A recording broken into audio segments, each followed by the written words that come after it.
Eu já vi muita coisa na estrada, mas nunca vou esquecer aquele dia. Parei o caminhão achando que era só mais um trecho vazio, até ouvir o choro. Quando vi a onça saindo do mato e logo depois uma cobra enorme se movendo na poeira, entendi que aquilo não era coincidência. Ali, no meio da estrada, eu tive que decidir se passava reto como sempre fiz, ou se parava e mudava tudo. Bom dia, boa tarde, boa noite ou até uma boa madrugada, não importa a hora em que você esteja assistindo. Se este vídeo chegou até você agora, pode ter certeza, não foi por acaso. Talvez essa história tenha cruzado o seu caminho no momento certo, porque ela carrega uma mensagem forte, daquelas que tocam fundo, despertam lembranças e mexem com o coração. A estrada não perdoa. Aprendi isso há muito tempo, quando ainda tinha sonhos maiores que a cabine desse Scania velho, que me acompanha há 15 anos.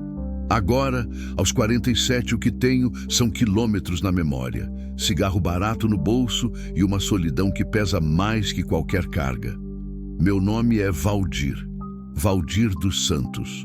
Nasci em Catalão, interior de Goiás, numa casa de adobe que não existe mais. Minha mãe morreu cedo. Meu pai bebeu até o fígado desistir. Casei aos 22, fui pai aos 23.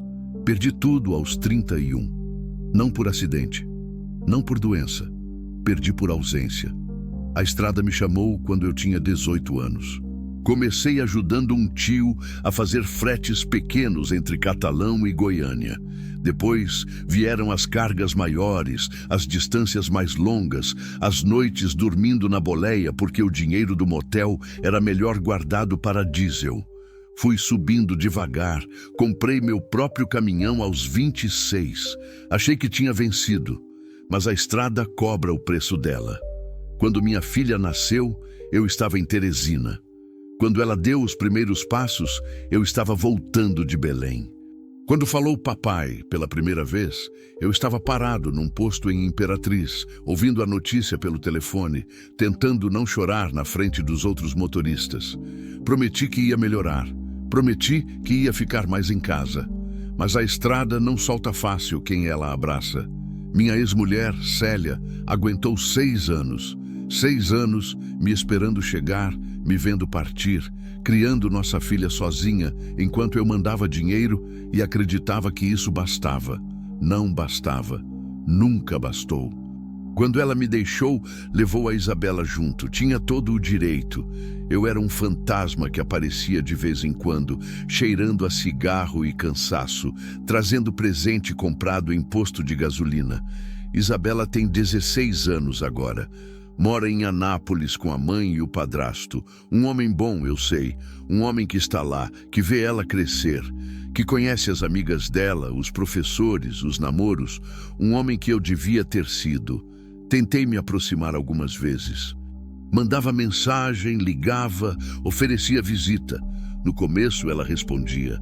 Depois as respostas foram ficando mais curtas, mais frias, mais raras, até que pararam. Não a culpo. Que lembrança ela tem de mim? Um homem cansado que chegava, dormia e partia de novo. Um homem que escolheu o asfalto. Hoje, quando passo por Anápolis, às vezes penso em parar, em tocar a campainha, em ver o rosto dela de perto, não só em foto de rede social, mas nunca paro. Porque sei que não tenho o direito de chegar agora, depois de tanto tempo ausente, e pedir um lugar na vida dela. Esse lugar eu perdi, eu mesmo entreguei. Então sigo, sempre sigo. A cabine do Scania virou minha casa de verdade. Ali eu tenho tudo o que preciso. Um colchão fino, uma caixa de som velha, algumas roupas penduradas num gancho, foto da Isabela pequenininha grudada no painel com fita isolante. Tem também uma imagem de São Cristóvão, padroeiro dos motoristas, que minha mãe me deu antes de morrer. Não sei se acredito, mas também não tiro. Vai que protege mesmo. As estradas do Brasil viraram o mapa da minha solidão. Conheço cada curva da BR-153, cada buraco da BR-010, cada trecho perigoso da Transamazônica. Sei onde tem polícia, onde tem assalto, onde a neblina baixa de madrugada e engole tudo. Sei onde o café é bom, onde a comida é honesta, onde aceitam fiado quando o dinheiro aperta. Mas saber a estrada não é o mesmo que ter companhia. Tem noites que o silêncio da cabine pesa tanto que eu ligo o rádio só para ouvir voz humana. Qualquer voz. Música sertaneja, notícia, propaganda, tanto faz. Só para não ficar sozinho com meus pensamentos. Porque os pensamentos, de madrugada, são sempre os piores. Eles vêm trazendo as escolhas que fiz, as portas que fechei, as pessoas que deixei para trás. Tem outros motoristas que viram amigos de estrada. A gente se cruza nos postos, toma café junto, troca informação sobre carga e frete, mas não é amizade de verdade. É companheirismo de quem divide a mesma estrada, a mesma solidão, o mesmo destino de nunca chegar em lugar nenhum de verdade. No fim, cada um segue para o seu lado, sempre sozinho. Comecei a perceber que estava ficando amargo. As palavras saíam mais duras, o sorriso mais raro, a paciência mais curta. Via gente pedindo ajuda na estrada e passava reto. Via criança vendendo bala no sinal e fingia que não via. Fechei o coração porque achei que assim doía menos. Achei que se eu não me envolvesse com nada, com ninguém, ia conseguir seguir em frente, sem peso. Mas o peso só aumentou. Tem um tipo de solidão que não é só ficar sozinho. É ficar sozinho por escolha. É olhar no espelho e não reconhecer mais quem está ali. É perceber que você virou exatamente o que jurou que nunca seria. Um homem vazio que passa pela vida sem deixar marca, sem fazer diferença. Naquela manhã de setembro, eu estava saindo de Goiânia com destino a Palmas. Carga de materiais de construção, nada demais. Ia pegar a BR-153 até Porangatu, depois seguir pela TO 0800. Rota que eu conhecia de cor. Tempo bom, estrada tranquila, dia comum. Saí cedo, ainda estava escuro. Gosto de rodar de madrugada quando a estrada está vazia e o mundo parece pertencer só a mim e ao asfalto. Parei num posto em Jaraguá para abastecer e tomar café. O frentista me cumprimentou pelo nome. Já me conhecia de tanto passar ali. Tomei o café preto e quente, comi um pão na chapa, acendi o primeiro cigarro do dia. O sol começou a nascer quando eu já estava na altura de Rialma. Aquele sol forte do cerrado que vai clareando o céu devagar e explode amarelo em cima do mato seco. Liguei o rádio. Música sertaneja. Desliguei. Preferi o silêncio e o ronco do motor. A BR-153 naquele trecho é reta, cercada de pasto e cerrado. De vez em quando passa uma cidade pequena, um vilarejo, um posto, mas na maior parte do tempo é só estrada, cerca, gado, céu aberto. É bonito à sua maneira, uma beleza meio triste, meio vazia, que combina com o que eu sentia por dentro. Fui pensando em Isabela. Era aniversário dela daqui a 3 semanas, 16 anos. Pensei em mandar uma mensagem, em ligar, em perguntar o que ela queria de presente, mas sabia que provavelmente não ia responder. E se respondesse, ia ser por educação, não por vontade. Pensei em desistir, em parar de tentar, em aceitar que tinha perdido ela para sempre e seguir em frente, mas não conseguia, porque ela era a única coisa que ainda me prendia a alguma coisa além do asfalto. Era a única prova de que um dia eu fui mais do que isso. Passei por Porangatu por volta das 10 da manhã. Abasteci de novo, paguei, segui. A estrada continuava vazia. O calor começava a apertar. Liguei o ar-condicionado, mas ele não funcionava direito. Abri a janela. O vento quente entrou trazendo cheiro de mato queimado e poeira. Foi depois de Minaçu, já quase na divisa com Tocantins, que eu vi. No acostamento, um cachorro vira-lata, parado, olhando para o mato. Não era estranho. Cachorro tem em todo canto nessas estradas, mas alguma coisa naquele cachorro me fez desacelerar. Ele não estava perdido, não estava procurando comida, estava parado, tenso, olhando fixo para o mato como se visse alguma coisa. Reduzi a marcha. Olhei também. No começo não vi nada. Só mato, capim seco, algumas árvores tortas. Mas então percebi um movimento. Pequeno, rápido. Alguém estava ali. Pisei no freio. O Scania gemeu e parou no acostamento levantando poeira. Desliguei o motor. O silêncio voltou, pesado e quente. O cachorro continuava parado, mas agora olhava para mim, como se esperasse que eu fizesse alguma coisa. Desci devagar. O sol batia forte na nuca. O chão queimava através da sola da bota. Dei alguns passos em direção ao mato, os olhos ainda tentando enxergar o que tinha visto se mover. Foi quando ouvi um choro, fraco, quase imperceptível. Mas era choro, choro de criança. Meu coração disparou. Avancei mais rápido, empurrando o capim alto, galho arranhando o braço, espinho rasgando a camisa. O cachorro veio comigo como se quisesse me guiar.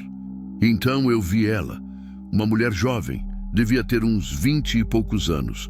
Estava sentada no chão, encostada numa árvore, segurando um bebê nos braços. Os pés descalços, a roupa rasgada, o rosto sujo de terra e lágrima, os olhos arregalados de medo quando me viu. O bebê chorava baixinho, fraco, cansado. Parei a alguns metros de distância. Não queria assustá-la mais ainda. "Tá tudo bem?" perguntei, a voz saindo rouca. Ela não respondeu. Só me olhou como um bicho acuado. Os braços apertaram mais o bebê contra o peito. "Eu não vou fazer nada", falei devagar, as mãos levantadas para mostrar que estava desarmado. "Só quero ajudar." Ela continuou em silêncio, mas percebi que tremia, não de frio, de exaustão. Olhei ao redor. Nenhum carro, nenhuma casa, nenhum sinal de ninguém. Só ela, o bebê e o mato. E naquele momento eu entendi. Aquela mulher não estava ali por acaso. Ela estava fugindo. De quê? Eu ainda não sabia, mas ia descobrir. E aquele encontro ia mudar tudo. Fiquei ali parado, tentando entender o que fazer. A mulher me olhava com um medo tão profundo que parecia enraizado nos ossos. Não era medo comum, desses que passam quando a gente explica que não quer mal. Era medo antigo, de quem aprendeu que gente sempre quer alguma coisa. O bebê chorava baixinho, um choro cansado que doía de ouvir. Devia ter uns 3, 4 meses. Tão pequeno, tão frágil. "Olha", falei, a voz mais baixa ainda. "Eu sou caminhoneiro. Tô só passando. Vi vocês aqui e parei para ver se precisavam de ajuda. Nada. Tenho água no caminhão e comida. Se quiser, posso trazer." Ela piscou devagar, como se estivesse processando as palavras com dificuldade. A boca entreaberta, seca, rachada pelo sol. Percebi então que ela estava desidratada. Muito desidratada. "Vou buscar água, tá bom?" avisei, recuando devagar. "Não vou demorar." Voltei correndo para o caminhão. O coração batia descompassado. Peguei a garrafa térmica cheia, um pacote de bolacha que tinha comprado no posto, uma banana amassada que estava na bolsa. Voltei mais devagar dessa vez, para não assustá-la. Quando cheguei perto, ela não tinha se movido. Continuava na mesma posição. Os olhos grudados em mim, o bebê agarrado ao peito. Coloquei as coisas no chão, a uns 2 metros dela, e recuei. "Tá aqui", falei. "Pode pegar." Ela olhou para a água. Vi a garganta dela se mover, engolindo seco.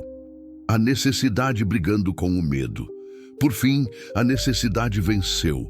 Ela esticou o braço devagar, pegou a garrafa, desenroscou a tampa com mão trêmula e bebeu.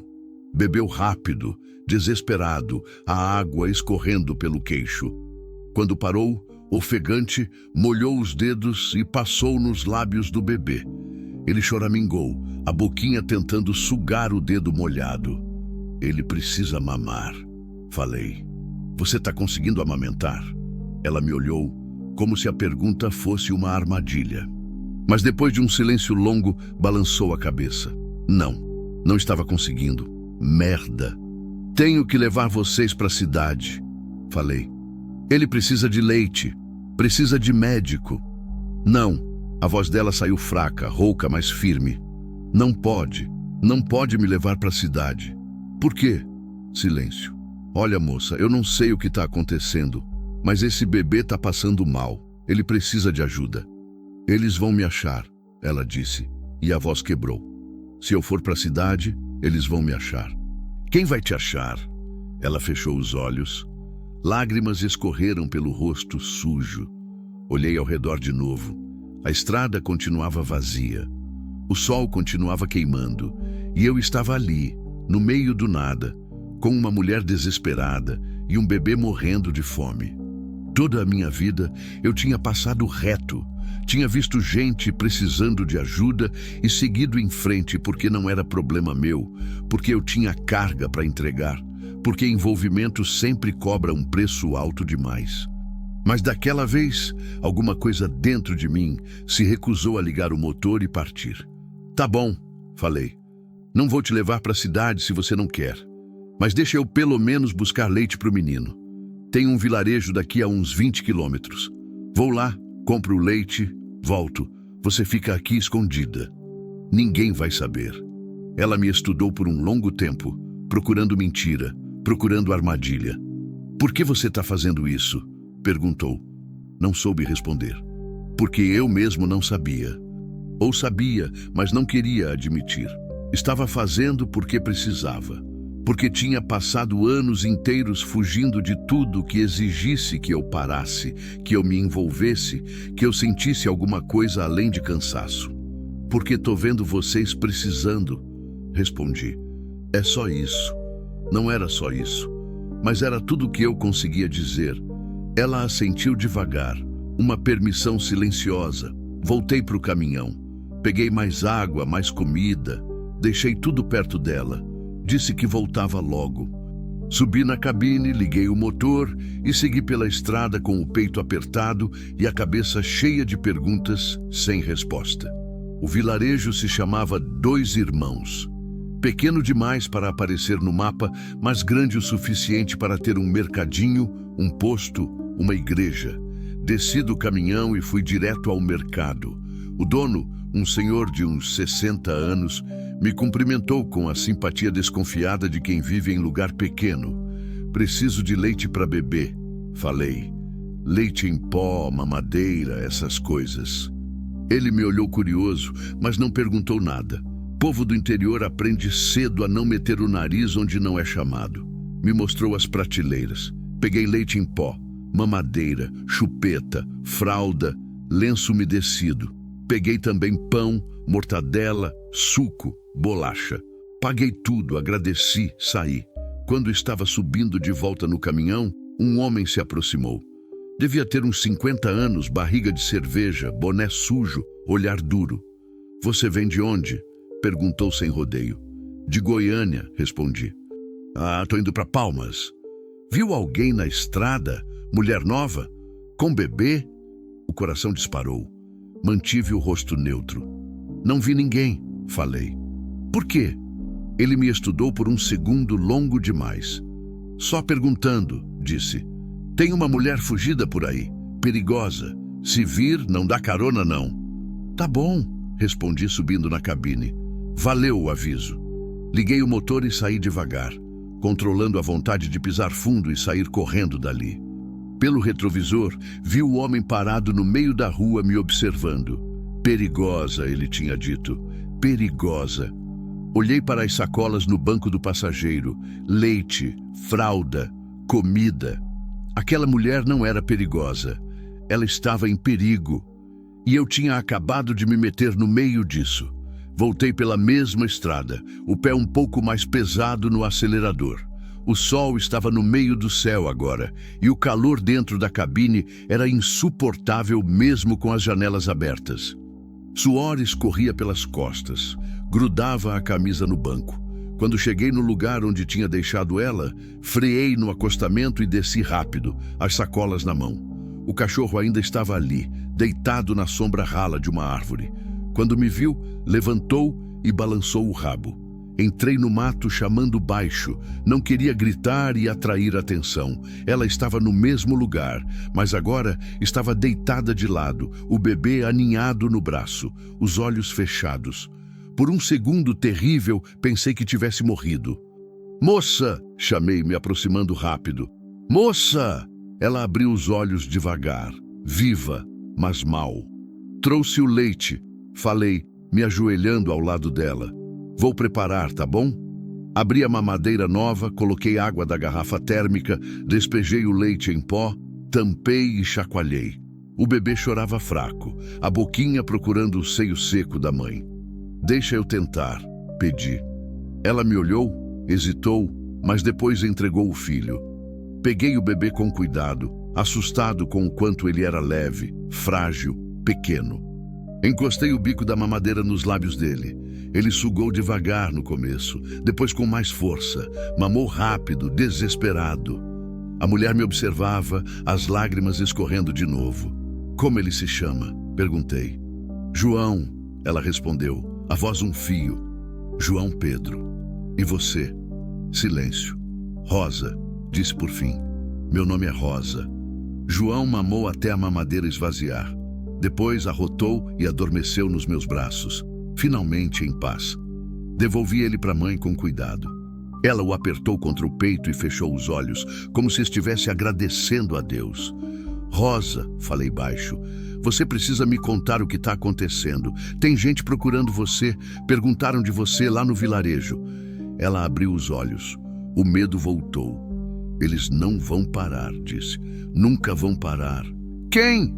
"Os homens." Ela olhou para o filho, depois para mim. "Os homens que mataram meu marido."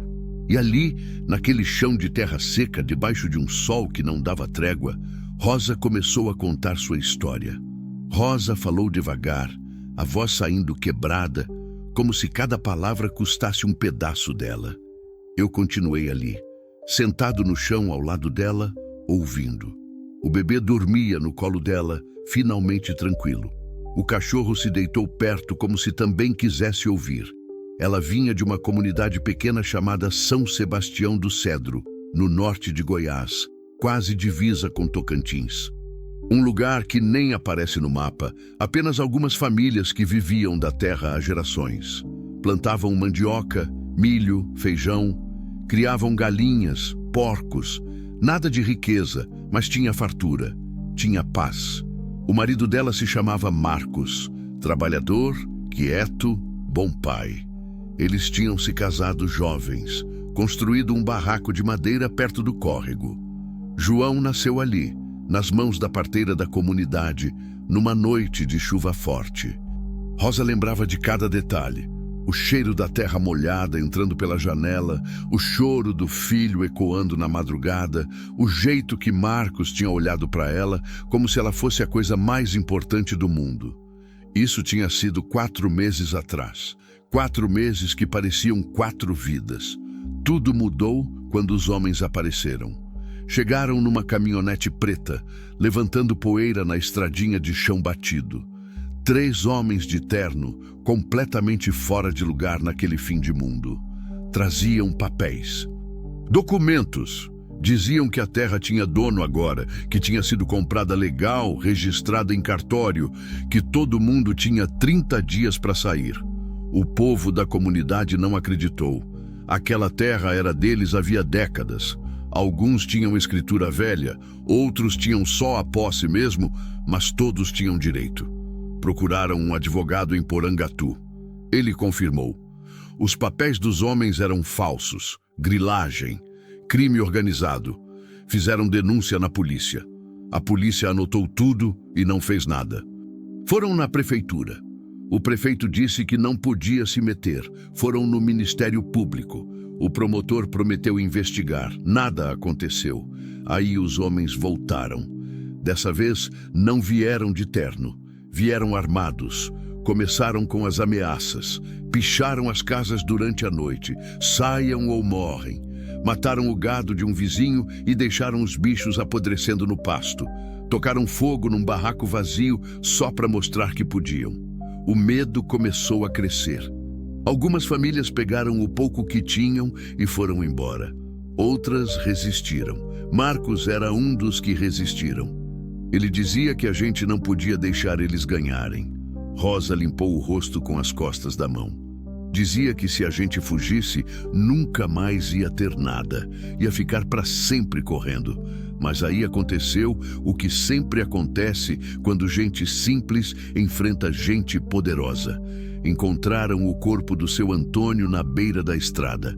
Tiro na nuca, execução.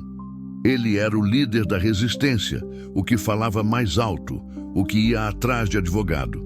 A polícia disse que foi assalto. Todo mundo sabia que era mentira. Uma semana depois, a casa da Dona Teresa pegou fogo de madrugada. Ela conseguiu sair, mas perdeu tudo. A polícia disse que foi curto-circuito. Todo mundo sabia que era mentira.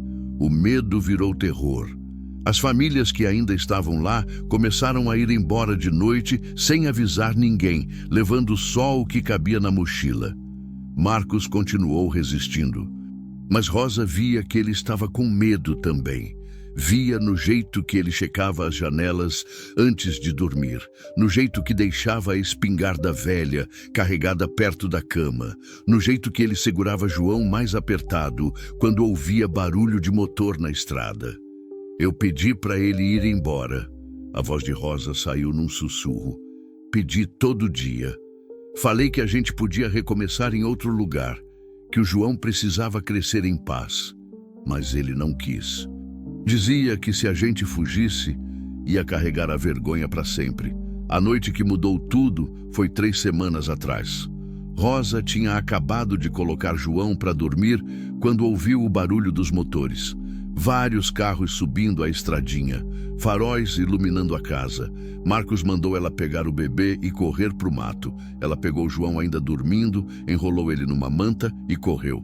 Quando olhou para trás, viu os homens descendo dos carros. 5, 6, talvez mais. Todos armados. Marcos estava na porta, a espingarda velha na mão, gritando para eles saírem da propriedade dele. Eles riram e então começaram a atirar. Rosa correu mais rápido, o bebê acordado agora, chorando, mas ela abafava o choro contra o peito, as lágrimas cegando a visão, os galhos rasgando a pele. Ouviu os tiros atrás, muitos tiros, e depois ouviu o silêncio, não voltou. Sabia que se voltasse ia morrer também, e João ia morrer. Correu pelo mato a noite inteira. De manhã, quando parou para descansar, ouviu os cachorros. Cachorros farejadores. Eles estavam caçando ela. Não podiam deixar eu viva. Rosa olhou para mim com olhos vazios. Eu vi eles, vi os rostos. Eu era testemunha. Ela passou o dia se escondendo, bebendo água de córrego, comendo o que achava no mato, frutas silvestres, raízes. Amamentava João quando conseguia, mas o leite foi secando com a fome e o medo. O bebê chorava cada vez mais, ficando mais fraco, até que chegou naquela manhã. Ela estava exausta demais para continuar. Sentou encostada na árvore e achou que ia morrer ali. Achou que João ia morrer também. Pediu perdão para Deus, pediu perdão para o marido morto. Foi quando o cachorro apareceu. Ficou ali olhando para ela, como se estivesse montando guarda, e depois eu apareci. Ficamos em silêncio quando ela terminou de contar. Eu não sabia o que dizer. Não tinha palavras para tamanha injustiça, para tanto sofrimento. Olhei para Rosa. Ela era nova, bonita apesar da sujeira e do cansaço. Tinha a vida inteira pela frente, mas os olhos dela eram de quem já tinha visto demais. Você tem família? Perguntei. Alguém que pode ajudar?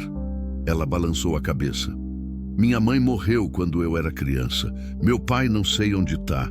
Tenho uma irmã, mas ela mora em São Paulo.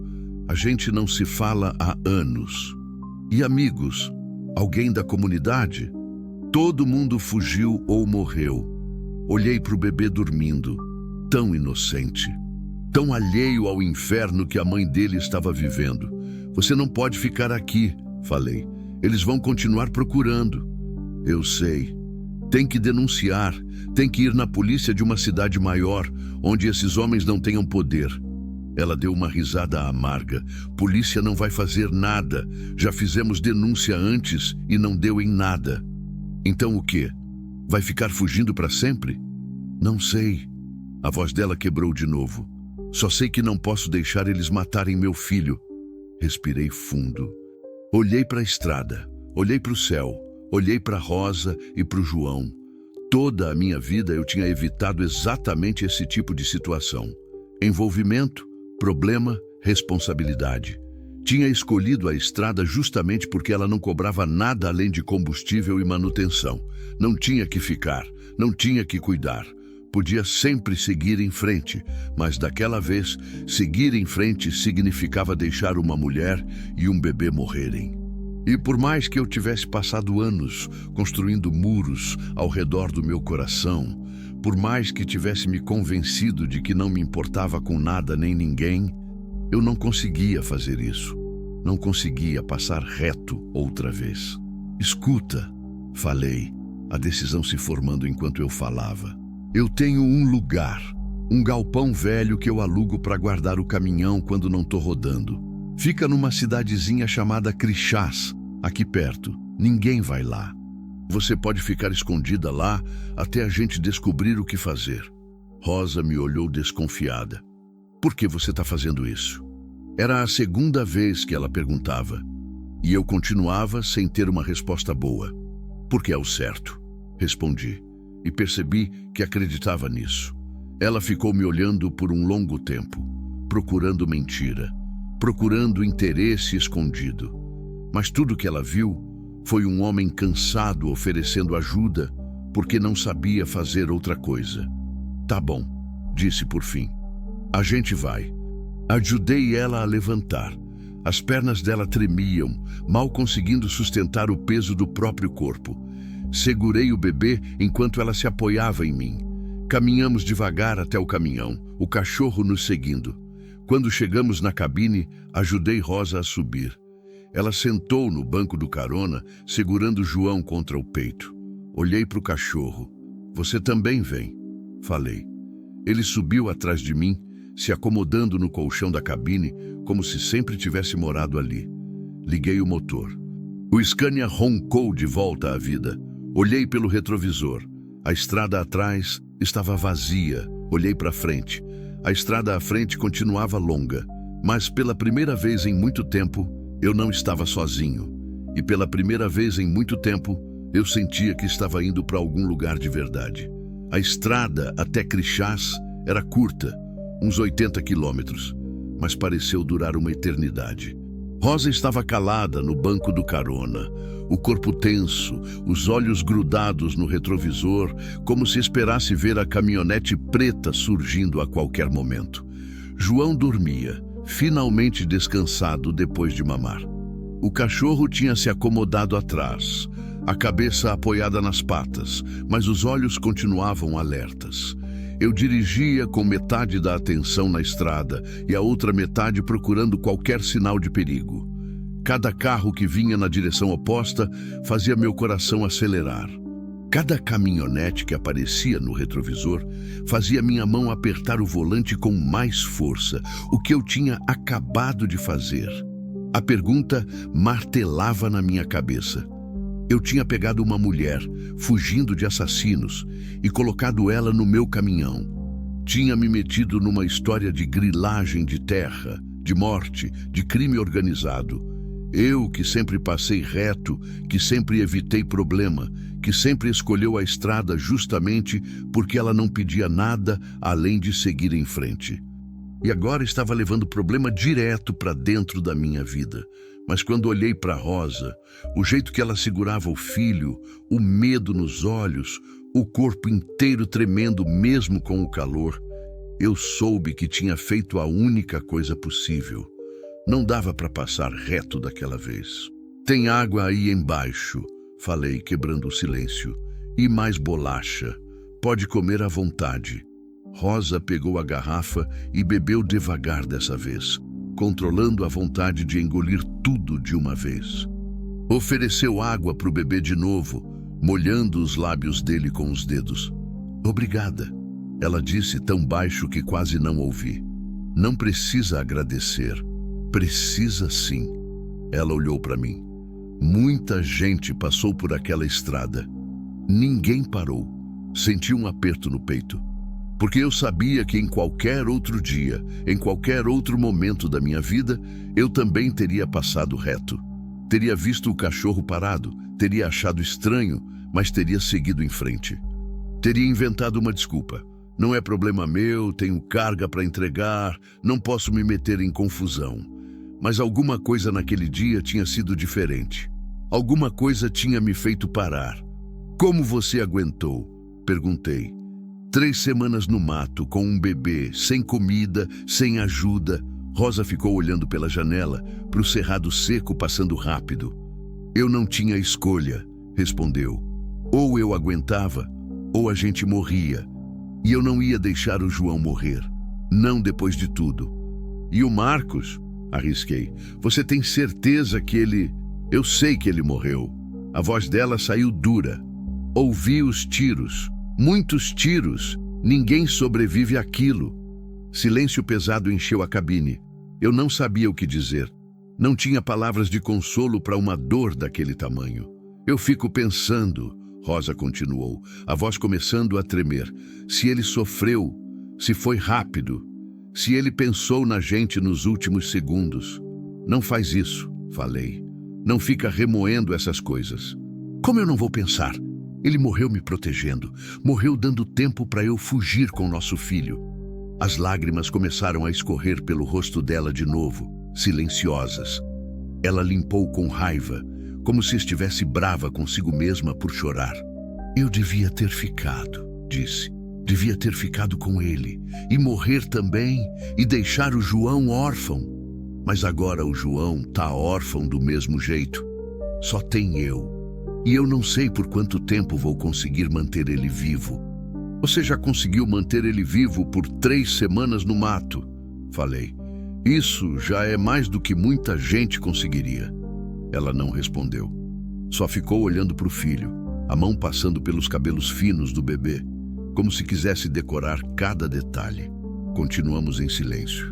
O sol estava começando a descer, pintando o céu de laranja e roxo. Era bonito, do jeito violento que o pôr do sol do cerrado sempre é. Mas não tinha paz naquela beleza. Tinha urgência. Quando estávamos a uns 15 quilômetros de Crixás, vi as nuvens, escuras, pesadas, avançando rápido. Vai chover, avisei. Rosa olhou para o céu e puxou João mais perto do peito, instintivamente protetora. A primeira gota bateu no para-brisa quando estávamos a 10 quilômetros. Depois vieram mais. E então o céu abriu. Chuva forte, daquelas que transformam a estrada num rio em questão de minutos. A visibilidade caiu a quase zero. Liguei os limpadores no máximo, mas mal dava para ver a linha da pista. O asfalto ficou brilhante, escorregadio, perigoso. Reduzi a velocidade. O Scania avançava devagar agora, as rodas cortando a água acumulada. Tá tudo bem? Perguntei. Tá, Rosa respondeu, mas eu vi que ela estava com medo. As mãos apertavam João com tanta força que o bebê começou a choramingar. Foi quando vi os faróis no retrovisor. Um carro vindo rápido demais para aquela chuva. Muito rápido. Meu estômago gelou. Rosa, falei tentando manter a voz calma. Tem um carro vindo atrás da gente. Não olha para trás. Fica quieta. Ela ficou rígida. É eles? Não sei. Pode ser só alguém com pressa. Mas não era. O carro chegou perto. Muito perto. Colou na traseira do caminhão. Uma caminhonete preta. Merda. É eles! Rosa sussurrou, o pânico na voz. É eles, Valdir. Meu nome. Era a primeira vez que ela falava meu nome. E o jeito que ela falou, com desespero, com medo, com pedido de socorro, fez alguma coisa dentro de mim se acender. Segura firme, avisei. Pisei no acelerador. O Scania ganhou velocidade, as rodas jogando água para os lados. A caminhonete acelerou também, continuando colada. Os faróis altos cegavam no retrovisor. A chuva caía mais forte agora. Trovões rasgavam o céu. A estrada estava ficando perigosa, cheia de poças fundas e buracos invisíveis. Não dava para ver se tinham armas. Não dava para ver quantos eram, mas dava para sentir a intenção. Eles não estavam ali por acaso. "O que eles vão fazer?" Rosa perguntou, a voz fina de terror. "Não sei, mas não vou deixar eles chegarem perto de vocês." A caminhonete tentou ultrapassar pela esquerda. Joguei o caminhão para o lado, fechando a passagem. Eles voltaram para trás, buzinando. Meu coração batia tão forte que doía. As mãos suavam no volante. Tinha medo, sim, muito medo. Mas tinha também uma raiva crescendo. Uma raiva de gente que achava que podia fazer o que quisesse, matar quem quisesse, perseguir uma mulher com um bebê no meio de uma tempestade. A caminhonete tentou ultrapassar pela direita agora. Joguei o caminhão para o outro lado. Eles frearam brusco, derrapando na água. "Valdir, eles vão bater na gente!" Rosa gritou. "Não vão! Eles precisam da gente vivos. Precisam saber o que você falou, para quem você falou." Mas eu não tinha certeza de nada. A estrada fazia uma curva fechada à frente. Conhecia aquela curva. Tinha passado por ela 1000 vezes. Sabia que era perigosa, que tinha que reduzir, que caminhão pesado não faz curva fechada em alta velocidade. Mas não reduzi. Entrei na curva rápido, o Scania inclinando perigosamente, os pneus cantando no asfalto molhado. Rosa segurou o filho e fechou os olhos, rezando. O cachorro ganhou e se agarrou no colchão. O caminhão derrapou. Por um segundo terrível, achei que ia tombar. Mas as rodas seguraram. Consegui controlar. Saímos da curva. Olhei no retrovisor. A caminhonete tinha tentado acompanhar, mas tinha entrado rápido demais. Vi ela derrapar, rodar, sair da pista e entrar no mato, levantando uma cortina de água e lama.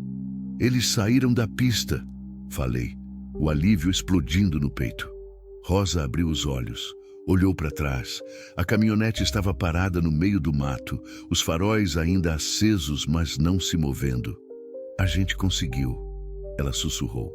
"A gente conseguiu", mas eu sabia que não tinha acabado. Tinha só começado.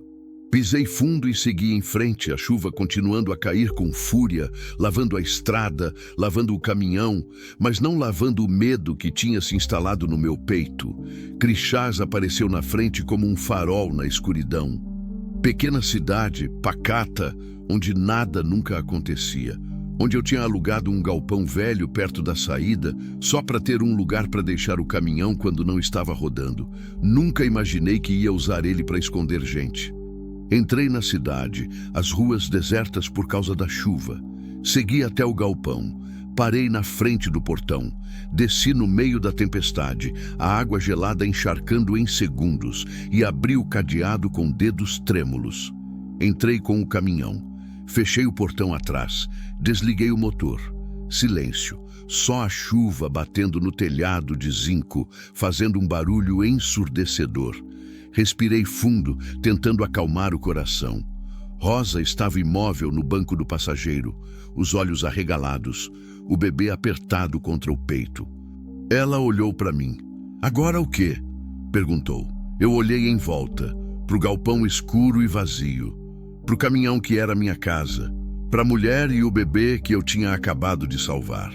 "Agora a gente descansa", respondi. "E amanhã a gente descobre o próximo passo." Mas no fundo, eu não fazia ideia de qual seria o próximo passo. Só sabia que não tinha mais volta. Eu tinha escolhido parar. E agora, tinha que ver essa escolha até o fim. A chuva continuou a noite inteira. O barulho no telhado de zinco era ensurdecedor, mas de alguma forma reconfortante, como se o mundo lá fora tivesse parado de existir e só restasse aquele galpão, aquele momento, aquela estranha sensação de segurança temporária. Ajudei Rosa a descer do caminhão.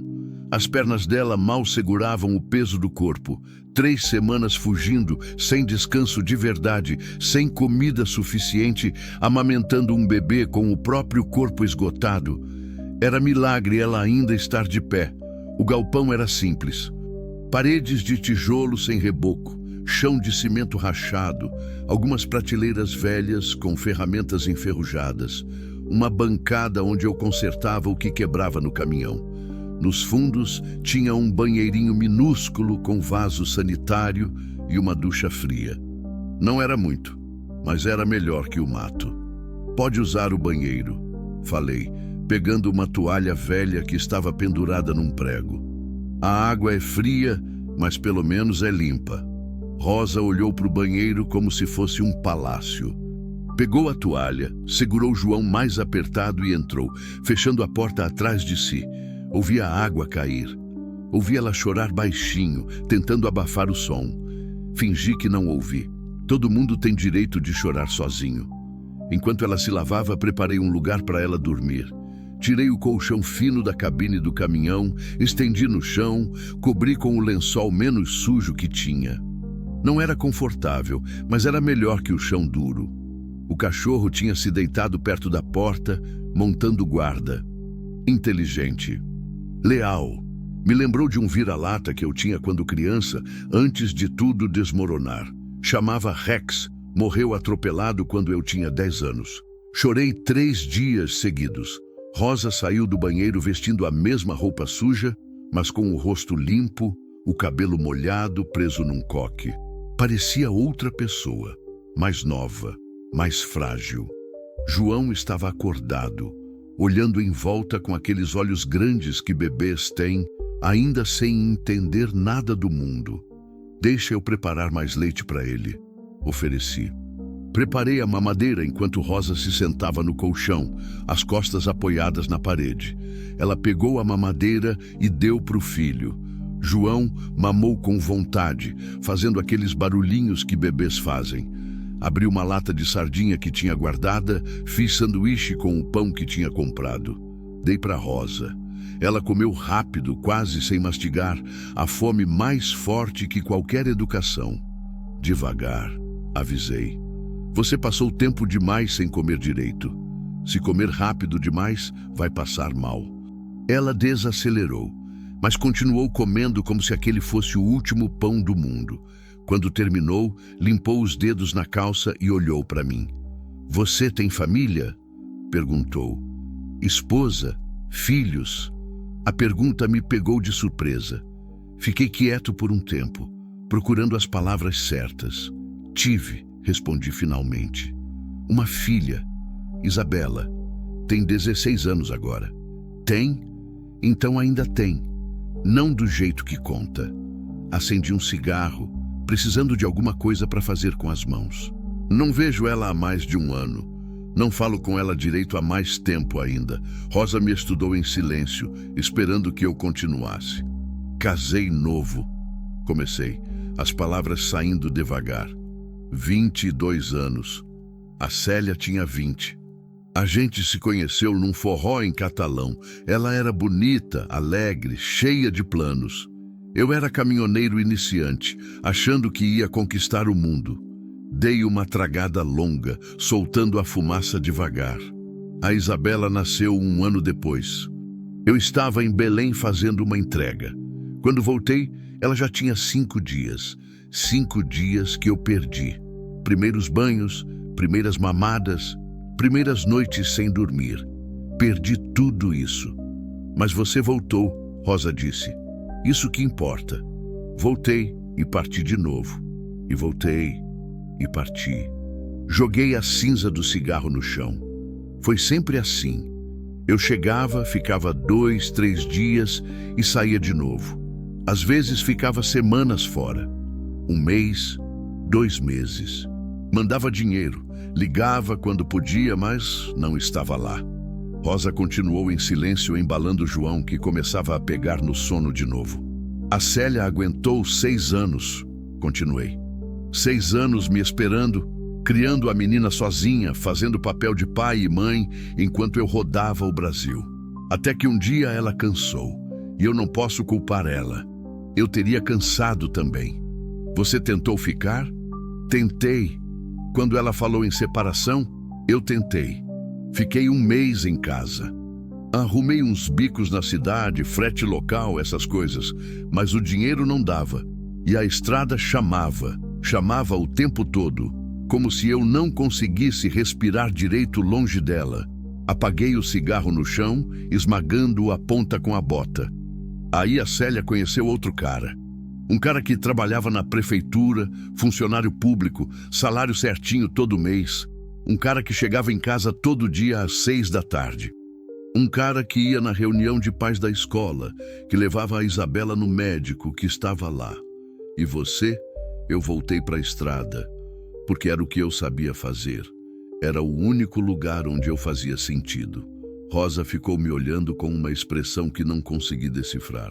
Não era julgamento, era algo parecido com compreensão, como se ela entendesse que às vezes a gente faz escolhas ruins não porque quer, mas porque não sabe fazer diferente. E a Isabela? Perguntou. Você vê ela? Vi ela pela última vez faz 1 ano e 3 meses, respondi, a voz saindo mais baixa. Encontro rápido num restaurante em Anápolis. Ela estava diferente, maior, mais mulher. Falou pouco, ficou no celular a maior parte do tempo. Quando fui embora, ela me abraçou rápido, daqueles abraços de compromisso, sabe? E eu percebi que tinha perdido ela. Não para a morte, não para a distância. Perdi para a ausência. Você ainda pode mudar isso, Rosa disse. Ela ainda é sua filha. Não sei se é tão simples assim. Não é simples, mas é possível. Ela olhou para o João dormindo no colo dela. Eu daria tudo para ter o Marcos de volta. Daria tudo para meu filho poder conhecer o pai. Você ainda tem essa chance. Não desperdiça. Suas palavras cravaram fundo. Ela estava certa. Eu ainda tinha Isabela viva, respirando, crescendo em algum lugar. Ainda tinha a chance de consertar as coisas, de ser presente, de construir alguma coisa que valesse a pena. Mas o medo era grande. O medo de tentar e ela me rejeitar de novo. O medo de descobrir que era tarde demais. E você? Perguntei, mudando de assunto. Falou que tem uma irmã em São Paulo. O rosto de Rosa se fechou. A Helena, 5 anos mais velha que eu. A gente era próxima quando criança, mas depois que nossa mãe morreu, a gente se afastou. Ela foi para a cidade grande, arrumou emprego, casou. Eu fiquei no interior, casei com o Marcos, fiquei na comunidade. Você tentou falar com ela? Pedir ajuda? Não tenho mais o número dela, e mesmo que tivesse... Rosa balançou a cabeça. A gente não se fala há 4 anos. Brigamos por causa de herança, uma terrinha que nossa mãe deixou. Foi coisa boba, mas virou grande. Falamos coisas ruins uma para outra, coisas que não dá para apagar. Mas se ela soubesse da situação que você tá... Não sei. Talvez ajudasse. Talvez não quisesse se envolver. Não posso culpar ela. É perigoso me ajudar. Olhei para Rosa. Pro bebê nos braços dela. Pro cachorro na porta. Pro galpão velho que era nosso refúgio temporário. E percebi o quanto a gente era parecido. 2 náufragos tentando se agarrar em alguma coisa que fizesse sentido. 2 pessoas que tinham perdido demais e não sabiam mais como reconstruir. Amanhã a gente pensa no que fazer, falei. Agora você precisa dormir. Dormir de verdade, sem medo, sem ter que ficar de olho aberto. E você? Eu fico de guarda. Qualquer barulho estranho, eu acordo você. Rosa me olhou por um longo momento. Depois assentiu, deitou no colchão com João ainda no colo e fechou os olhos. Em menos de 5 minutos, ela estava dormindo. O sono profundo de quem estava no limite. Sentei encostado na parede, de frente para a porta. Peguei a espingarda velha que tinha no caminhão. Mais enfeite que arma de verdade. Mas era o que eu tinha. Coloquei no colo. O cachorro se aproximou e deitou ao meu lado, a cabeça nas minhas pernas. A chuva continuava caindo. O vento sacudia o telhado. E eu fiquei ali, acordado, pensando em todas as escolhas que me levaram até aquele momento. Tinha passado anos fugindo de tudo que me prendesse. Fugindo de responsabilidade, de envolvimento, de sentir alguma coisa além de cansaço e solidão. Achei que assim eu seria livre, achei que assim eu seria forte. Mas olhando para Rosa dormindo com o filho nos braços, entendi que eu só tinha sido covarde. Livre é quem escolhe ficar. Forte é quem escolhe lutar. E pela primeira vez em muito tempo, eu tinha escolhido ficar. Agora precisava escolher lutar. Acordei com o cachorro rosnando baixo, o corpo todo dolorido de ter dormido sentado, encostado na parede. A luz do dia entrava pelas frestas do galpão. A chuva tinha parado, mas o cheiro de terra molhada ainda impregnava o ar. Me levantei devagar, a espingarda na mão, o coração já acelerando. O cachorro estava de pé, tenso, olhando fixo para a porta. As orelhas empinadas, o pelo do pescoço arrepiado. "O que foi, garoto?" sussurrei. Ele rosnou de novo, mais alto dessa vez. Olhei para Rosa. Ainda dormia, exausta, o bebê aninhado no braço dela. Não queria acordá-la se não fosse necessário. Não queria tirar dela os poucos minutos de paz que tinha conseguido. Me aproximei da porta devagar, pisando suave para não fazer barulho. Encostei o ouvido na madeira velha. Silêncio lá fora. Só o som de água pingando do telhado, caindo nas poças. Mas o cachorro não relaxava. E cachorro sempre sabe quando tem perigo. Esperei. 1 minuto, 2, 3. Então ouvi. Passos, do lado de fora. Alguém andando devagar, tentando não fazer barulho. Merda. Olhei para Rosa de novo. Ela tinha acordado, os olhos arregalados de medo. Tinha ouvido também. Segurou João contra o peito, a mão sobre a boca do bebê para abafar qualquer som. Fiz um gesto para ela ficar quieta. Ela assentiu. Os passos continuavam, dando a volta no galpão, procurando, testando. Pensei rápido. Se fossem os homens da caminhonete, quantos seriam? 2, 3, 5. Eram armados, treinados, profissionais. Eu era um caminhoneiro de 47 anos com uma espingaria velha que nem sabia se funcionava. Não tinha chance numa briga direta. Precisava pensar em outra coisa. Olhei em volta. O galpão tinha 2 saídas. A porta principal na frente e uma portinhola nos fundos, que dava para o mato. Se eu conseguisse levar Rosa e João para lá sem fazer barulho, fui até ela em silêncio. Me abaixei, sussurrei no ouvido. Tem uma saída nos fundos, a gente vai sair por lá. Devagar, sem barulho. Ela assentiu, os olhos brilhando de lágrimas contidas. Ajudei ela a se levantar. Pegamos as poucas coisas que tínhamos. A sacola com leite, fraldas, comida, cada movimento calculado, cada passo medido. O cachorro nos seguiu, ainda tenso, mas silencioso. Chegamos na portinhola dos fundos. Abri devagar, centímetro por centímetro, rezando para não fazer barulho. A dobradiça enferrujada gemeu baixinho. Parei, esperei, continuei, a porta abriu. Do outro lado, o mato. Verde, úmido, fechado, difícil de atravessar, mas era nossa única chance. Vai, sussurrei para Rosa. Entra no mato e não para. Eu vou atrás. Ela hesitou. E você? Eu vou atrás, repeti. Vai. Rosa atravessou a porta, o bebê apertado contra o peito. Desapareceu no mato. O cachorro foi atrás dela. Eu ia seguir quando ouvi a voz. Sei que tem alguém aí dentro. Gelei. A voz vinha da frente, grave, calma, ameaçadora. A gente só quer conversar, só quer a mulher. Você não tem nada a ver com isso. Sai daí e a gente deixa você ir embora. Mentira. Eu sabia que era mentira. Eles não deixavam testemunha viva. Nunca deixavam. Olhei para a portinhola dos fundos. Rosa tinha sumido no mato. Estava segura. Por enquanto. Mas se eu fugisse também, eles iam perceber. Iam procurar. Iam encontrar ela. Precisava ganhar tempo. Precisava fazer eles acharem que Rosa ainda estava ali dentro. Que ainda tinha chance de pegar ela. Tomei uma decisão. Fechei a portinhola dos fundos devagar. Voltei para dentro do galpão. Peguei a espingarda. Respirei fundo e respondi. Não tem ninguém aqui. Silêncio lá fora. Depois uma risada. Seu caminhão tá aí.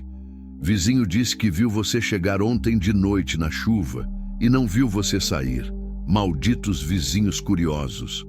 Cheguei sozinho, gritei de volta. Vim só para descarregar umas coisas. Então abre essa porta e mostra. Não vou abrir nada. Vão embora. Não tem ninguém aqui que vocês estão procurando. Outro silêncio, mais longo dessa vez.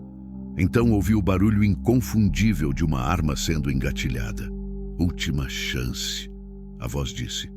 Abre essa porta ou a gente arromba. E se arrombar, todo mundo sai ferido. Ou pior, olhei em volta, procurando saída, procurando opção, procurando qualquer coisa. Não tinha nada. Só uma escolha: abrir a porta e encarar ou esperar eles entrarem à força. Decidi que se ia morrer, pelo menos ia ser olhando nos olhos deles. Tá bom, gritei. Vou abrir. Fui até a porta. A mão tremia no trinco. O coração batia tão forte que achei que ia explodir. Suor frio escorria pelas costas. Abri o trinco. Puxei a porta. 3 homens do lado de fora. 2 na frente. Um pouco atrás. Todos armados. Pistolas na cintura. Um deles segurando uma na mão. Roupas simples. Jeans, camiseta, boné. Nada que chamasse atenção. Matadores discretos. O que estava na frente era mais velho. Uns 50 anos. Rosto duro marcado pelo sol. Olhos frios que já tinham visto gente morrer e não ligavam. Cadê ela? Perguntou direto. Quem? Ele deu um passo para frente. Rápido. Enfiou a pistola embaixo do meu queixo, a ponta gelada contra a pele. Não faz o espertinho, caminhoneiro. A mulher. Cadê? Engoli seco, a arma apertada contra minha garganta. Não sei de quem você está falando. Ele apertou mais. Vimos você pegar ela na estrada ontem. Vimos vocês na BR durante a tempestade. Perdemos vocês por um tempo, mas sabíamos que você ia ter que parar em algum lugar. E aqui é o lugar mais próximo onde você tem endereço registrado. Então vou perguntar de novo. Cadê ela? Minha mente trabalhava rápido. Se eu falasse que ela tinha fugido, eles iam procurar, iam encontrar. Se eu insistisse que não sabia de nada, iam me matar e procurar do mesmo jeito. Precisava de outra opção. Ela não está aqui, falei. Tá vendo? Ele falou para os outros 2. Eu disse que ele ia querer fazer o herói. Tirou a arma da minha garganta. Por um segundo de alívio, achei que tinha acreditado. Então ele me acertou com o cabo da pistola. A dor explodiu no lado da cabeça. Vi estrelas. Cambaleei. Caí de joelhos. Procurem, ele ordenou para os outros. Os 2 entraram no galpão. Olharam embaixo do caminhão, abriram a cabine, reviraram as prateleiras. Abriram a porta do banheiro, procuraram em cada canto. Não tem ninguém aqui, chefe, um deles disse. O chefe me olhou, chutou minha costela. Não forte o suficiente para quebrar, mas forte o suficiente para doer muito. Onde você escondeu ela? Cuspi sangue no chão. A cabeça latejava onde ele tinha me batido. Falei que não sei de quem você está falando. Outro chute, na mesma costela. A dor tomou conta de tudo. Você não entende. Ele se abaixou na minha frente. Essa mulher viu demais, sabe demais. Ela é uma testemunha, e testemunha não pode viver. É simples assim. E se ela for para a polícia? Consegui falar entre a dor. Se ela já tiver contado tudo? Ele riu. Polícia? Caminhoneiro, metade da polícia local trabalha pra gente. A outra metade tem medo demais para fazer alguma coisa. Ninguém vai ajudar ela. Ninguém. Então, por que tão com tanto medo de uma mulher sozinha? Errei em provocar. Eu sabia que tinha errado assim que as palavras saíram. Ele ficou de pé. Chutou minha cabeça. O mundo explodiu em dor e escuridão. Quando voltei a mim, não sabia quanto tempo tinha passado. Segundos, minutos, a boca cheia de sangue, o olho inchando, a costela gritando de dor cada vez que eu respirava, mas estava vivo. E os homens tinham ido embora. Me arrastei até a porta. Olhei para fora. O sol já estava mais alto. Devia ser meio-da-manhã. Nenhum sinal da caminhonete. Tinham ido procurar em outro lugar. o que significava que Rosa tinha tempo. Pouco tempo, mas tinha. Me forcei a ficar de pé. Cada movimento era agonia. Peguei água, lavei o rosto, peguei a espingaria, testei. Funcionava. Tinha 2 balas, só 2. Melhor que nada. Saí pela portinhola dos fundos entrando no mato. Rosa, chamei baixo. Rosa, sou eu. Silêncio. Rosa, eles foram embora. Você pode sair. Mais silêncio. O medo me agarrou. E se eles já tivessem encontrado ela? E se enquanto eu estava apagado, eles tinham procurado no mato e... Então ouvi o choro do bebê, fraco, distante. Corri. A dor na costela gritava, mas eu ignorei. Empurrei galhos, pulei raízes, atravessei a mata fechada e encontrei ela.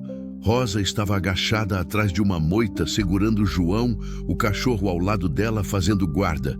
Quando me viu, o alívio inundou o rosto dela. Valdir, tá tudo bem, falei, me ajoelhando na frente dela. Oh, eles foram embora.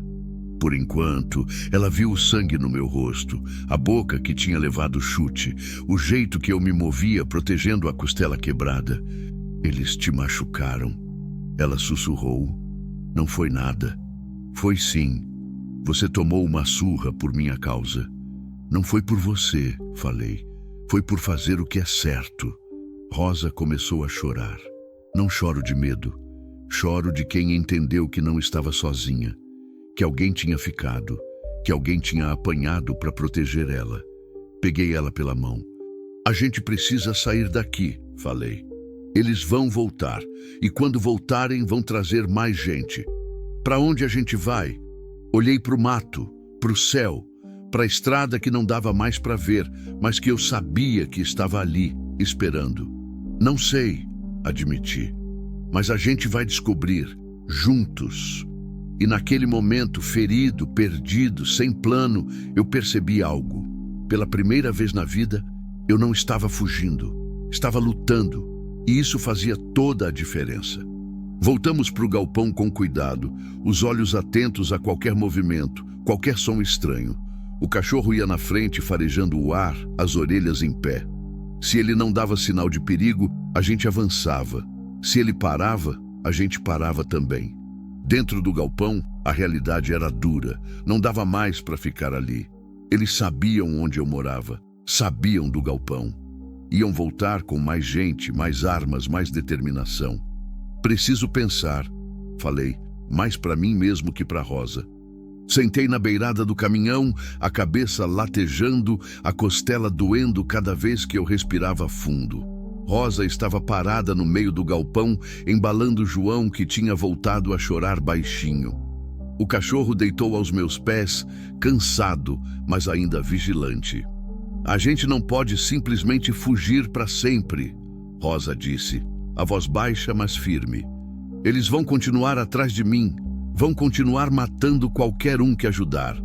Você já se machucou por minha causa. Não quero que você morra também. Ninguém vai morrer.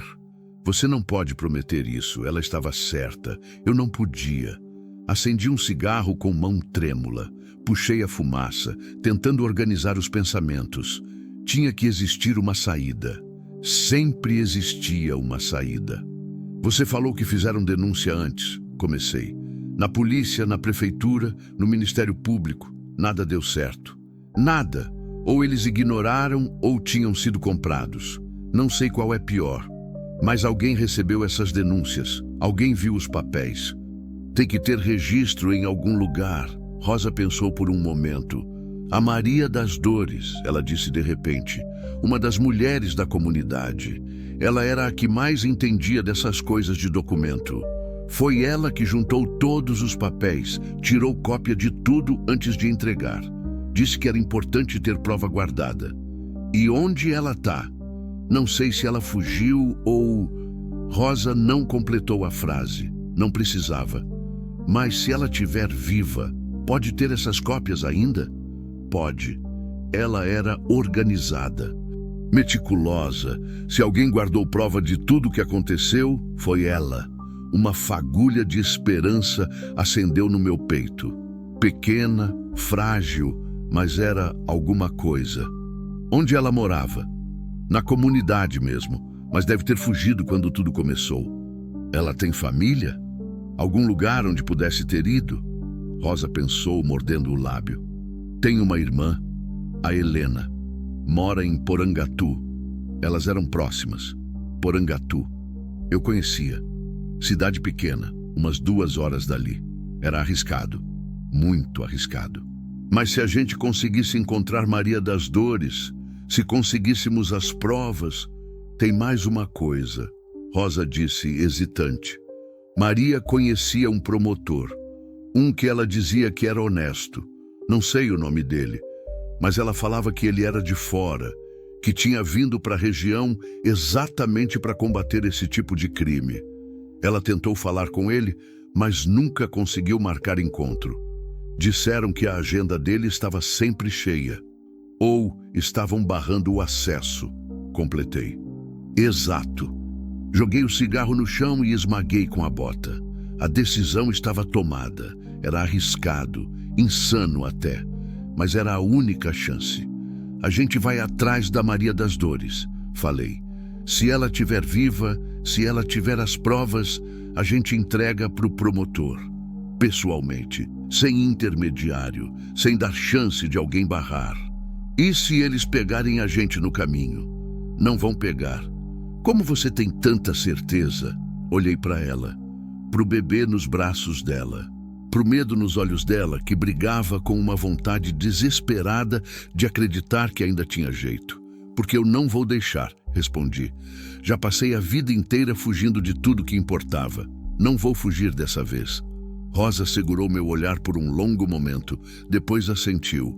Tá bom, a gente vai. Preparamos tudo rápido. Coloquei o resto das coisas que tínhamos numa mochila velha. Comida, água, leite, fraldas. Peguei a espingarda, conferi as 2 balas. Peguei também uma faca de mato que tinha na caixa de ferramentas. Não era muito, mas era o que eu tinha.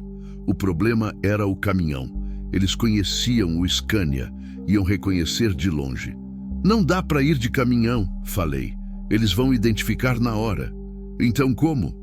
Olhei em volta. Tinha uma moto velha no fundo do galpão. Uma CG 125 que eu tinha comprado fazia uns anos, mais para fazer compras na cidade que qualquer outra coisa. Estava parada havia meses. Nem sabia se pegava ainda. Fui até ela. Virei a chave. Acionei a partida. Nada. Tentei de novo. Nada. Vamos, sussurrei para a moto. Só dessa vez. Só mais uma vez. Terceira tentativa. O motor tossiu, engasgou e pegou. O barulho era alto demais no silêncio do galpão. Desliguei rápido. Vai ter que ser a moto, falei. Não é confortável, mas é o que temos. Rosa olhou para a moto. Pro bebê. Para mim. João não tem capacete. Não tem cadeirinha. Eu sei. Mas se a gente ficar aqui, ele não vai ter futuro nenhum. Duro, mas verdadeiro. Rosa apertou o filho contra o peito, beijou a testa dele e assentiu. Saímos devagar. Empurrei a moto até o portão, não queria ligar ela perto demais do galpão e atrair atenção. Rosa vinha atrás, segurando João embrulhado numa manta. O cachorro nos seguia, fiel. Na rua, olhei para os 2 lados. Vazia. Ainda era cedo, a cidade acordando devagar. Você vai ter que segurar ele bem apertado, avisei. E se agarrar em mim. A estrada vai estar ruim em alguns trechos. Rosa subiu atrás. Acomodou João entre ela e mim, protegido pelo corpo de ambos. O cachorro ficou olhando, sem entender por que não podia ir. Fica, ordenei. Cuida do lugar. A gente volta. Não sabia se era verdade, mas precisava acreditar que sim. Liguei a moto. Ela pegou de primeira dessa vez, como se entendesse a urgência. Acelerei devagar, saindo da cidade por ruas secundárias, evitando a avenida principal. Quando chegamos na estrada de terra que ligava Crixás a Porangatu, o sol já estava alto. Ia ser um dia quente, um dia longo. A estrada era ruim, cheia de buracos, pedras soltas, poeira. A moto chacoalhava e toda vez que passávamos por um buraco maior, eu sentia Rosa se agarrar mais forte, protegendo o bebê. João chorava de vez em quando, assustado com o barulho do motor, com o vento, com o desconforto. Mas não tinha jeito, não tinha outra opção. Rodamos por 1 hora, 2, o sol queimava a nuca, a poeira grudava na garganta. A costela quebrada doía cada vez que eu respirava, cada vez que a moto pulava num buraco. Paramos numa sombra rala para Rosa amamentar o bebê e para eu descansar um pouco. Cada movimento era agonia, cada respiração um esforço. Você está muito machucado, Rosa disse preocupada. Devia ver um médico. Depois, quando isso tudo acabar... E se não acabar? Vai acabar. Tentei soar confiante. Tem que acabar. Continuamos. A estrada ficava cada vez pior. Em alguns trechos, tive que reduzir tanto que quase paramos. Em outros, desviar de buracos imensos que podiam quebrar a moto. Foi num desses desvios que eu vi, no retrovisor, poeira subindo ao longe, vindo rápido, caminhonete. Merda, sussurrei. O que foi? Tem alguém vindo atrás.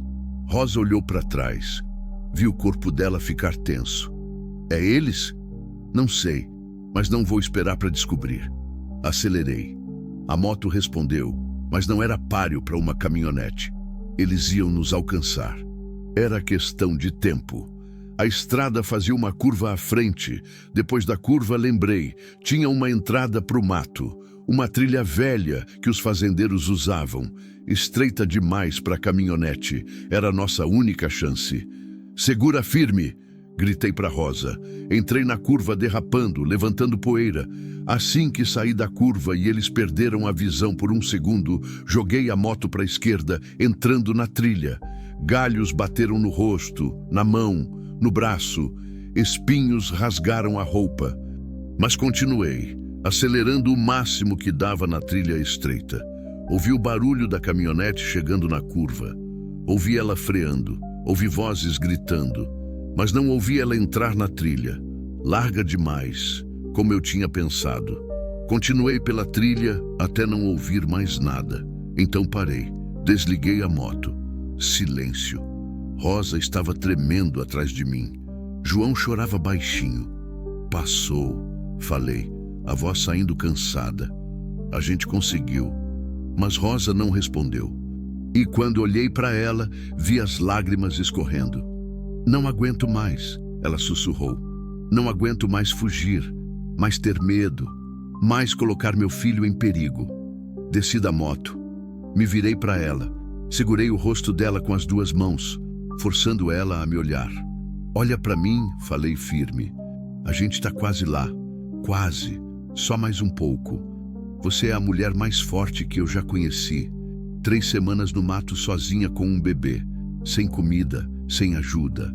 Você sobreviveu. Você vai continuar sobrevivendo. E eu vou estar do seu lado, até o fim.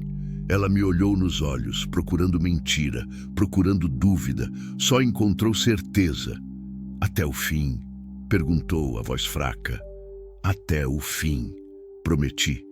E naquele momento, escondidos no meio do mato, com assassinos nos caçando, sem saber se íamos sobreviver ao dia seguinte, aconteceu algo inesperado. Rosa sorriu. Um sorriso pequeno, quebrado, mas real. Então vamos, ela disse. Vamos acabar com isso de uma vez. Voltei para a moto. Liguei ela de novo. E seguimos em frente. Rumo a Porangatu. Rumo às provas. Rumo ao fim daquele pesadelo. Ou rumo ao nosso próprio fim. Só o tempo ia dizer. Chegamos em Porangatu no final da tarde. A cidade era maior que Crixás, mas ainda mantinha aquele ar de interior onde todo mundo conhece todo mundo. Paramos num posto na entrada, a moto engasgando, quase sem combustível. Enquanto abastecia, Rosa entrou no banheiro para limpar João e trocar a fralda dele. Paguei a gasolina e comprei mais água, pão, um suco de caixinha. Cada movimento doía, a costela gritava, a cabeça latejava, mas não podia parar. Quando Rosa saiu, seu rosto estava mais limpo, o cabelo preso de novo. João mamava na mamadeira, finalmente calmo depois de horas na estrada. Como a gente acha a irmã da Maria das Dores? Perguntei. Helena Rodrigues. Ela tinha uma vendinha de roupas no centro. Não sei se ainda tem. Perguntei para o frentista. Ele conhecia. Todo mundo na cidade conhecia a loja da dona Helena. Deu as direções. Não era longe. Seguimos pelas ruas da cidade, atentos a qualquer caminhonete preta, a qualquer olhar suspeito. Mas a cidade parecia pacata, alheia ao pesadelo que a gente estava vivendo. A loja ficava numa esquina do centro. Pequena, simples, com manequins velhos na vitrine mostrando roupas de festa. Helena Modas, dizia a placa desbotada. Paramos em frente. Olhei para Rosa. Pronta? Ela respirou fundo e assentiu. Entramos. Uma campainha tocou quando abrimos a porta. O cheiro de roupa nova e naftalina, prateleiras abarrotadas de peças. Uma mulher na casa dos 50 surgiu dos fundos.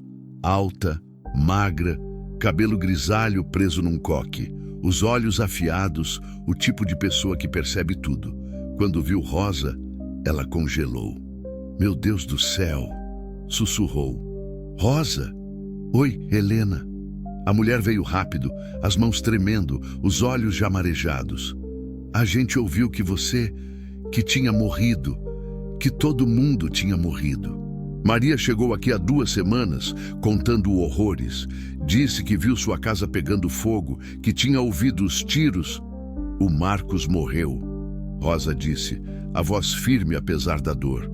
Mas eu e o João conseguimos fugir. Helena olhou para o bebê, as lágrimas finalmente caindo. Seu filho, deixa eu ver esse menino. Rosa entregou João para ela.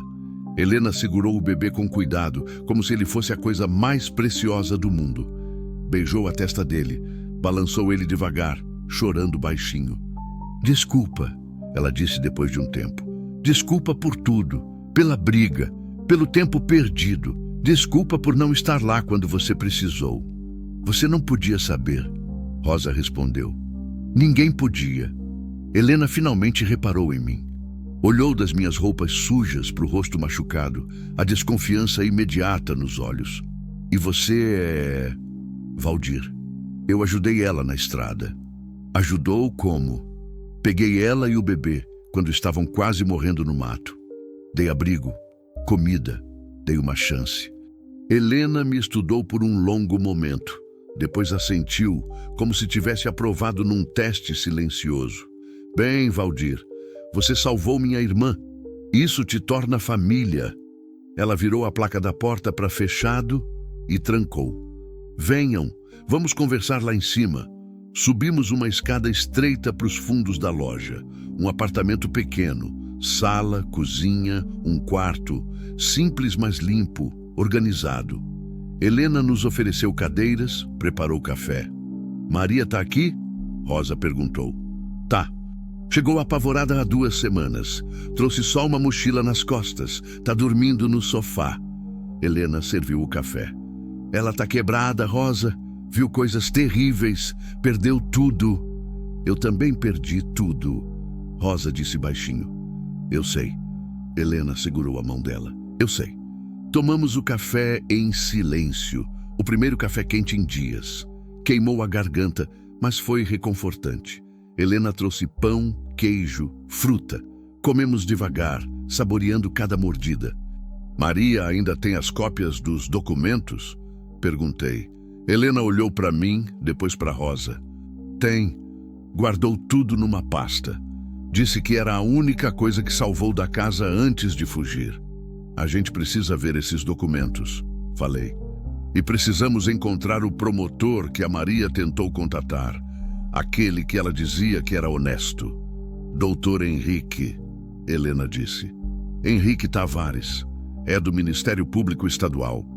Foi designado para cá há uns 6 meses justamente para investigar grilagem de terra.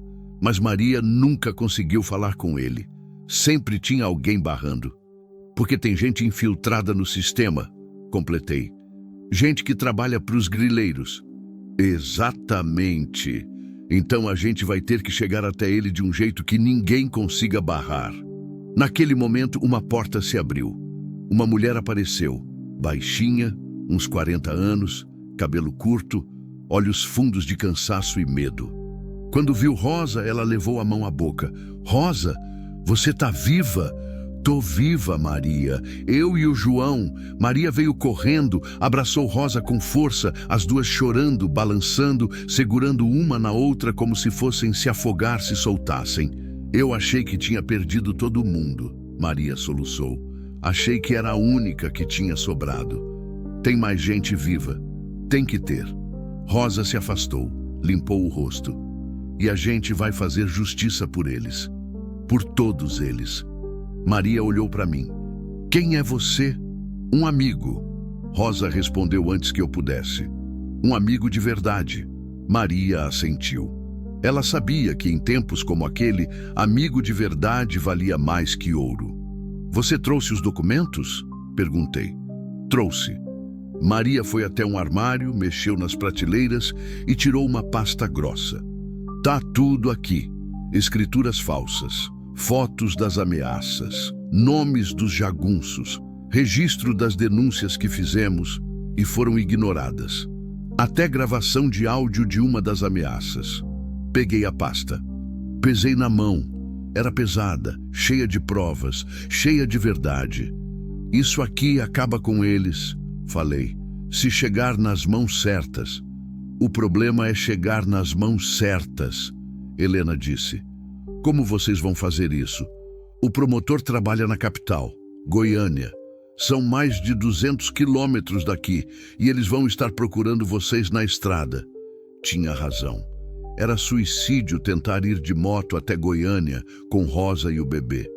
Iam nos pegar antes de chegar na metade do caminho. Pensamos em silêncio. Cada um procurando solução. Cada um sabendo que o tempo estava acabando. Foi Rosa quem falou. Tem um jeito.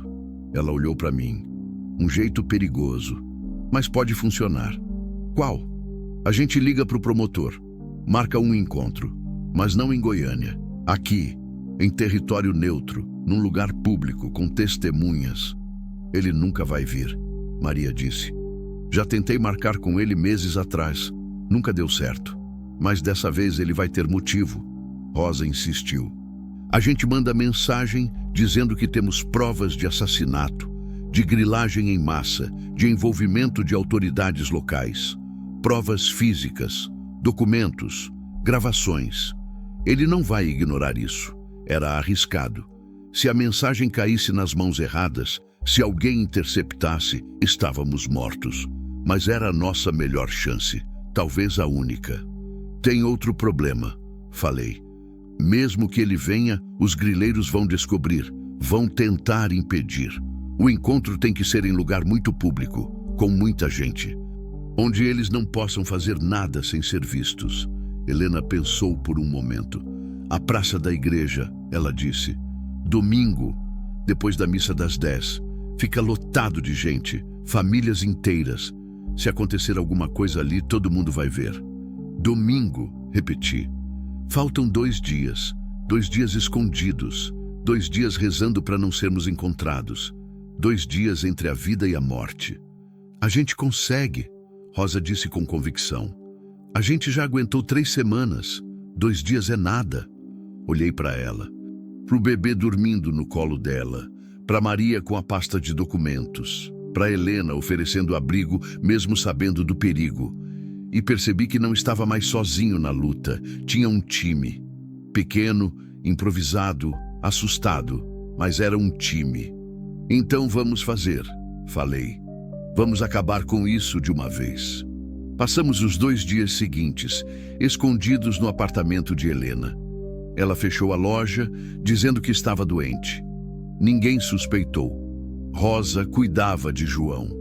Maria revisava os documentos, organizava tudo para ficar mais claro, mas impossível de ignorar. Eu descansava quando podia, a costela finalmente começando a doer menos, o inchaço do rosto diminuindo.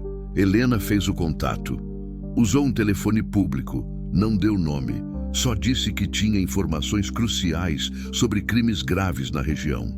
No início, a secretária do promotor tentou dispensar, mas quando Helena mencionou assassinatos, grilagem e envolvimento de autoridades, a mulher ficou quieta. Disse que ia repassar a mensagem. 2 horas depois, Helena recebeu uma ligação de volta, número desconhecido. Era o próprio promotor. Ele topou se encontrar. Domingo, 10h30 da manhã, Praça da Igreja Matriz. Estava marcado. No sábado à noite, não consegui dormir.